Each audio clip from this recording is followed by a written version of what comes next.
Chapter 5 Season 3 is under a lot of mixed reviews, considering everything that people liked about this season was already nerfed, especially the cars, which provided a rare glimmer of hope for the game after the last 2 seasons were kind of if we're going to be honest. Now, with all the nerfs and everything going on, there's only one thing that people have their eye on, and that is competitive. Since a lot of you can get earnings by placing high or just, playing on your own time, playing a lot, you can get some money out of the game, whether it's $10 or $100 or $1,000. There is hope for everybody on the game to get some sort of winning out of it. And with the misfortune of this season and all the fanfare that's been around it, I think it might be best to go over the top 5 places to land in competitive Fortnite to maximize your chances of getting decent earnings in Fortnite. Some of these you may know, some of them you might not, but these are my favorite places to land, and honestly, I think you're gonna like number 1 and 2 the most. Starting at number 5, we are landing at the place of the Triage Trooper, which is, in my opinion, the best bot that you can have on your team if you were to hire one. Located northeast of Reckless Railways at the rescue station, you're able to hire a bot who will give you heals. And I'm not talking mini shields or big pots or anything like that. Every 20 seconds, they will be healing you with a chug splash, and it's only 200 gold to buy it. So whether you're getting attacked and no build and you just need some heals real quick, this Triage Trooper will give you that. They will splash you, giving you shield, and you can keep on moving. It's in limbo with the cactus shield. That is just, it's another thing. If you're in the desert, it's just a way to maximize your heals every 15 seconds. But having this bot by your side who will also attack will give you the best chance of surviving in these modes, as you know, because they could get sweaty, and in the end, where there's a storm circle that is so small, there will be 20 people left, so you want to make sure that you're at least accompanied by somebody that can carry you. At number 4, we have a desolate island at the top of the map. A lot of these places are going to be for people that don't want to get in the way of fighting. They want to play passive, they want to play it cool, they don't want to get into the beef until the end. Whether you like that tactic or not, it's a tactic. This island provides a good starting point for you to get all your materials, especially a lot of wood, and it provides a good amount of chests that you can kind of build up your inventory, and whether you hit the jackpot with luck, you can get some legendary items out of it as well. On top of that, there are a bunch of shield kegs and shield mushrooms around, so if you don't get any shields from the chest, you're going to be able to get them from the mushrooms. Getting 100 here is actually pretty easy comparing everything else, but you're also going to have to make sure that you get the hidden chests that are hidden in the bushes. There are 3 bushes on the end of the island that will be given a chance to give you some chests, and you can also find some legendary items in there, including the mythic guitar that is going around right now, which a lot of people don't even want to talk about. But when you're here, you will be able to rotate into this island that gives you this house, and that's where you can even find more chests. The benefit of being at this spot is you're on the edge of the map, so even if you have to,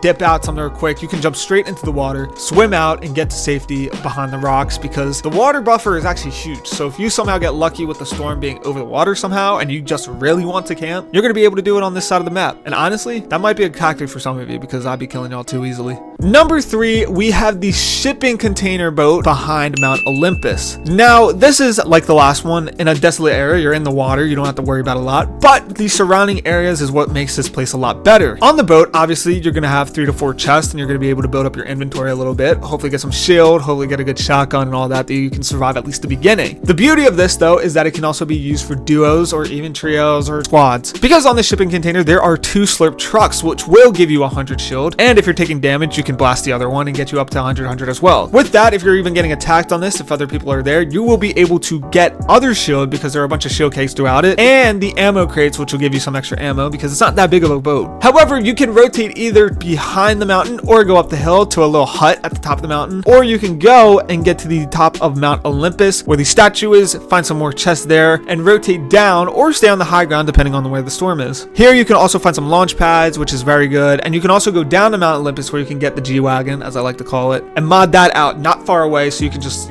run through everybody, and I feel like that's pretty self-explanatory. Number 2, and honestly, between these 2, I can't even decide because I love landing both of them. Number 2, I'm gonna go with the area between Mount Olympus and Grand Glacier. This little area provides a Greek building that is just riddled with chests. It has at least 6 to 7 chests, a lot of ammo crates, and you might even get lucky like I did with 2 legendary chests right next to each other. But the beauty is not the structure. If you go up behind the hill, you will find a land area with a bunch of tents, and you're going to be able to get a few more chests here as well, and you're going to have the ammo crates to get your ammo back up. But it's actually not here that's the beauty either, because if you take the zip line down behind it, you're going to find a little shack that will give you 100 shield and might even have a couple more chests in it. But don't forget the ammo crate that might be on the top of the building, because you're going to need the ammo if you're playing like this. You're going to need as much resources as you can, and we don't want to risk that. And if you thought this place was going to get any better, you hop back on that zip line and go to the top of the mountain, you'll find another chest on the grand piano right there. But you'll also find a launch pad, which will help you get out of that trouble easily. Here you can either go to Grand Glacier and get another launch pad and get you even closer, or you can rotate into wherever you want, because at this point you're going to need to fight. It's just that simple. But if you like playing this passive way, then you're going to do fine. In the number 1 spot, we have my favorite place to land. Now I'm probably going to add a lot of people here because every single time I've been here, nobody's landed there. And that is the little rig off the shore in the top right of the map with the wind turbines. This place is a gold mine. Considering you can land at the rig, find a few chests there, get some shield, it is honestly a perfect place to land. It's a structure. You don't have to worry about getting shot up in there. But if you go down to the bottom of the rig, you'll find some more chests, even a slurp truck that you can get 100 shield at, and a little bit more chest and ammo there. But if you go up that zip line from the top of the rig and go up to the wind turbines, you're going to find 7 to 8 more chests on there. These chests are going to give you what you need. You don't even have to worry about flying anywhere. This is the perfect spot for you. After you're done collecting the chests and the ammo from the 4 turbines, you're able to go back down, in this case I jump, to the bottom of the rig, and you're going to be able to hop in a porta potty that will take you to the mainland, so you don't even have to worry about swimming there. When you're there, you're going to find even more chests, a fire pit if you've somehow taken damage to restore that health, and you're going to be able to run up the mountain. But that is not all, ladies and gentlemen, because you're going to be able to go up, hit a launch pad, fly in, or you can even fly to the second launch pad to get you even further in, and not even have to worry about, you know what, you're just going into the map, you're rotating so easily. And the best part about this is nobody's going to come up to you if they haven't landed there, because you're behind mountains, so it's just, there's no way to get to you. If you're able to land there without any drama, just peace and quiet, you're going to do fine. You're going to get a decent rank, you're going to be able to highly place, and you're not going to have to worry about anything. But again, with all these locations, you're still going to have to battle everybody at the end, and hopefully you have some skill for that. And by skill, I mean hopefully you have a modded out car, because if you have that, you can just rail through everybody. Hopefully you don't get blown up in it. But at least in solos, you can kind of just play bumper cars and see which one loses first, because that's really the only way to win in this season. But hopefully you enjoyed these top 5 places to land in competitive Fortnite to max your earnings, and hopefully some of you use these tips, as I know you're not all good. I know you're not all good. I know you're making money without being that decent. We all know it. I'm not going to hide that. But if you land at these spots, that'll give you a better chance of placing high, and you won't have to worry about it in the future, because maybe you'll die, but maybe you'll get $5 out of it. Who knows? I'm going to try it myself. But if you have any other places that might be good to land and you want me to do a second part of this, please let me know in the comments below. But until then, I will see you all later. Peace.